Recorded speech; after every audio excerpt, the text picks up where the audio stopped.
What if everything you worked for, your land, your legacy, vanished overnight because of a hidden deal across the border? Why are us farmers raging, and what secret is Canada hiding that could change agriculture forever? If you're ready to dive into this chilling mystery, drop a quick like and subscribe to uncover more true haunting tales with us. Picture this: a cold gray dawn in rural Minnesota. 2025.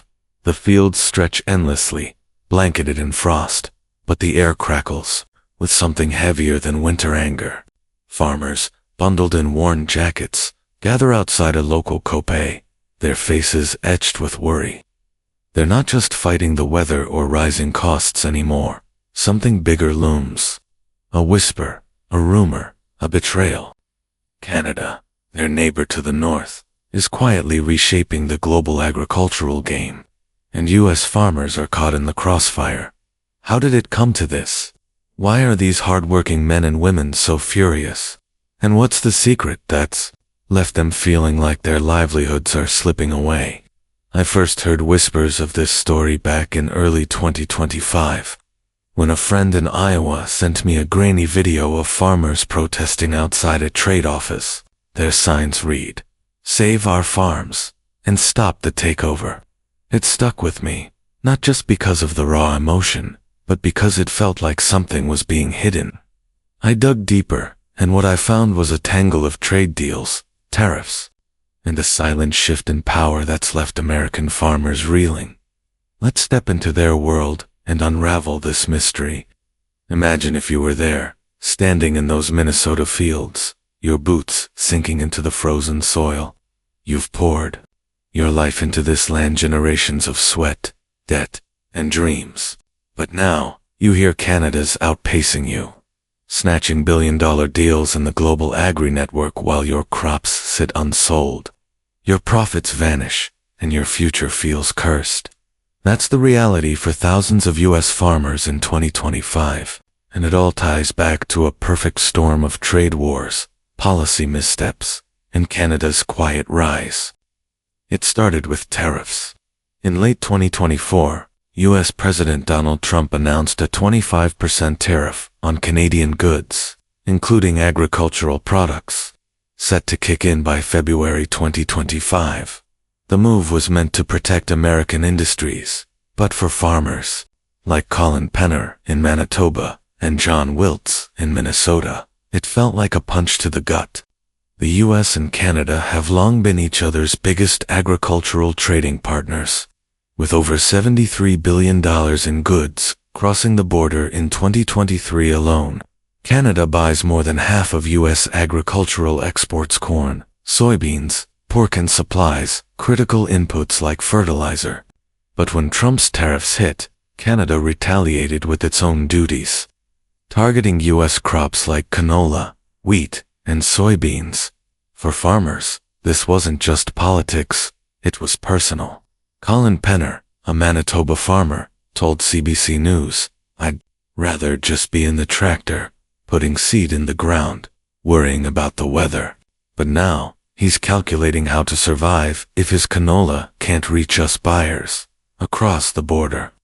John Wiltz, who grows corn and soybeans near Minneapolis, echoed the same fear. "Canada's our biggest market. If tariffs choke that, I'm done." Their words hit me hard. These aren't just numbers on a trade report, they're people fighting to keep their way of life. Now, close your eyes and imagine you're John Wiltz, standing in your barn, staring at a harvest you can't sell. The silos are full, but the market's frozen. Your family's been farming this land for decades, and now, a trade war you didn't start threatens to bury you. How does it feel to know your neighbor, Canada, isn't just surviving but thriving while you're left behind? That's the spark that lit the rage. While us farmers grappled with tariffs, Canada was making moves.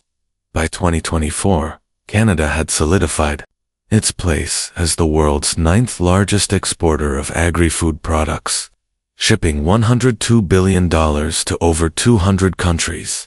The U.S. was still number one, but Canada was catching up fast, especially in Asia. China, Canada's second biggest market since 2012, increased its imports of Canadian canola, wheat, and pork by 78% over a decade.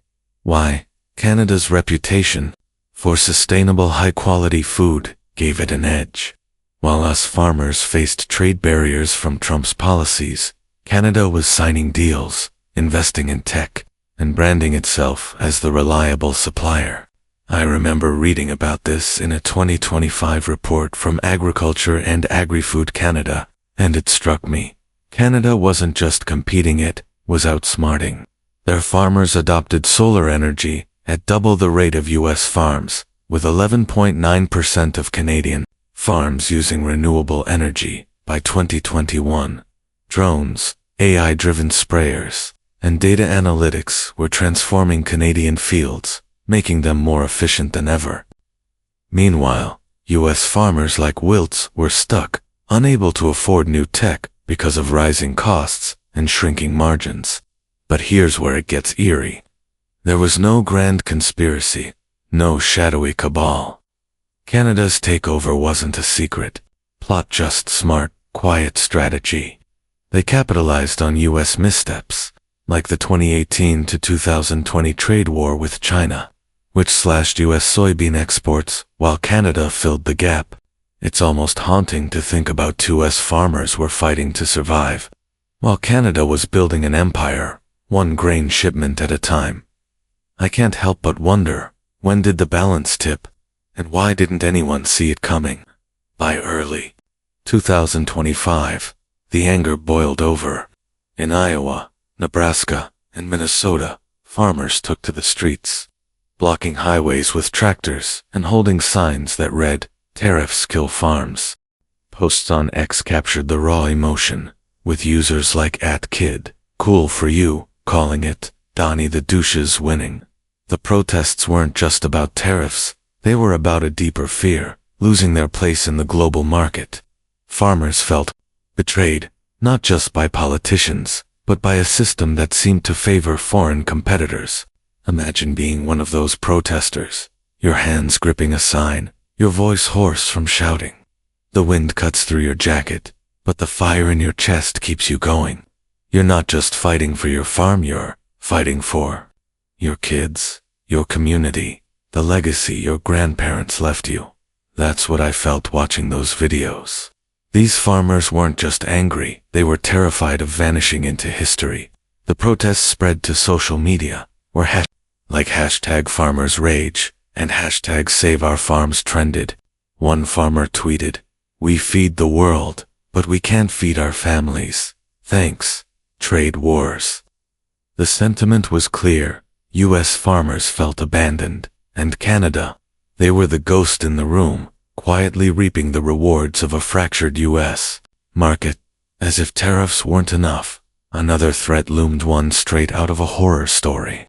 Canada's super pigs, a crossbreed of wild boars and domestic pigs, were wreaking havoc near the border.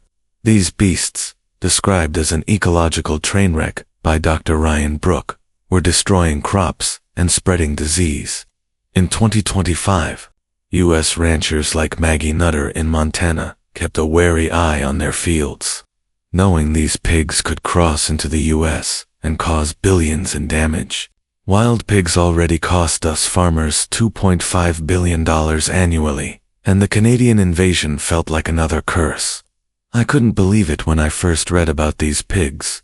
It's like something from a nightmare, huge, smart, destructive creatures, tearing through fields while farmers are already on their knees. It made me think, are these pigs a metaphor for everything U.S. farmers are facing? Unseen threats, piling on top of economic ones, with no end in sight. Supply chains were crumbling too. Canadian farmers, insulated by their supply management system for dairy, poultry, and eggs, weathered trade storms better than their U.S. counterparts. When avian influenza hit, Canadian egg farmers contained it without relying on imports.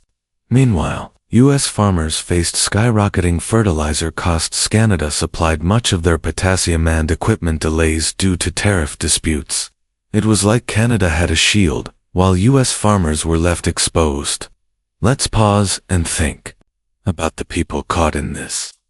Take Jake Van Angeren, a 20-year-old farmer in British Columbia.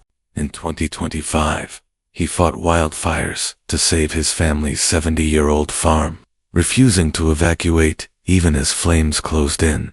His story hit me hard. He wasn't just saving crops or cattle, he was saving a legacy. I wonder, would I have that kind of courage? Would you? To stand against fire, tariffs, or super pigs, knowing everything you love is at stake. Then there's Cherilyn Jolly-Nagel, a Saskatchewan farmer who told Reuters the system was failing her. When grain companies didn't pay for her crops, she had no recourse. The Canadian Grain Commission hadn't prosecuted a case in 7 years. U.S. farmers faced similar betrayals. With unpaid contracts and no safety net, these stories aren't just headlines, they're lives unraveling. I keep thinking about a farmer I met in 2021 at a county fair in Ohio. He was grizzled, proud, but tired. He told me farming's not a job, it's who you are. That's what's at stake here? When trade wars and foreign competition strip away your livelihood, they strip away your identity. Do people still fight for each other like Jake did for his farm? Or are we all just watching the flames get closer? So, what's Canada's secret? It's not a conspiracy, it's adaptation. While U.S. farmers were caught in political crosshairs, Canada invested in resilience. Their supply management system stabilized dairy and poultry, shielding farmers from market swings. Their push for sustainability solar panels, precision farming made them a darling of global markets like China. And when Trump's tariffs disrupted U.S. exports, Canada stepped in, quietly filling the gaps left by American crops. But there's a darker layer. Some U.S. farmers believe Canada's dairy cartel estate-managed system controlling prices and quotas gave them an unfair edge. In 2025, the grain growers of Canada warned that protecting dairy was hurting other sectors, like grain exports. It's a strange twist. Canada's strength in one area might be its weakness in another. Yet they're still outpacing the U.S. It's not a takeover in the villainous sense, just a neighbor playing the game better. By mid-2025, U.S. farmers were at a breaking point. Protests grew louder, with some calling for a complete overhaul of trade policies. In Manitoba, farmers like Colin Penner braced for canola price crashes, while in Minnesota, John Wiltz negotiated with suppliers to survive. The ripple effects were chilling. Rural communities faced job losses, food prices spiked, and ghost towns loomed where farms once thrived. Imagine standing in one of those towns, the general store boarded up, the fields empty. The silence is deafening, isn't it?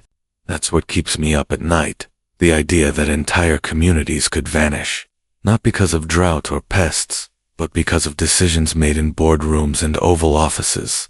It feels like a curse, doesn't it? A slow, invisible one that creeps across the heartland. This story isn't just about tariffs or trade wars, it's about survival. Us farmers are furious because they feel erased, their voices drowned out by politics and global games. Canada's not the villain. They're just playing the hand they were dealt. The real mystery is why the U.S. didn't see this coming. Why didn't policymakers protect the heartland before it reached this point? I keep thinking about Jake Van Angeren fighting wildfires to save his farm. That's the spirit of farmers, resilient, stubborn, unbreakable. But even the strongest can't fight forever. We need to ask ourselves, what happens when the people who feed us can't feed themselves? Are we willing to let their legacy fade into the dust? Maybe the real secret isn't Canada's takeover, it's that we've been taking our farmers for granted. Their fields, their sweat, their sacrifices, they're the backbone of this country. And if we don't stand with them now, their names might be lost to history. But their absence will haunt us forever. If this eerie tale kept you hooked, share in the comments where you're watching from and what time it is. Stay curious.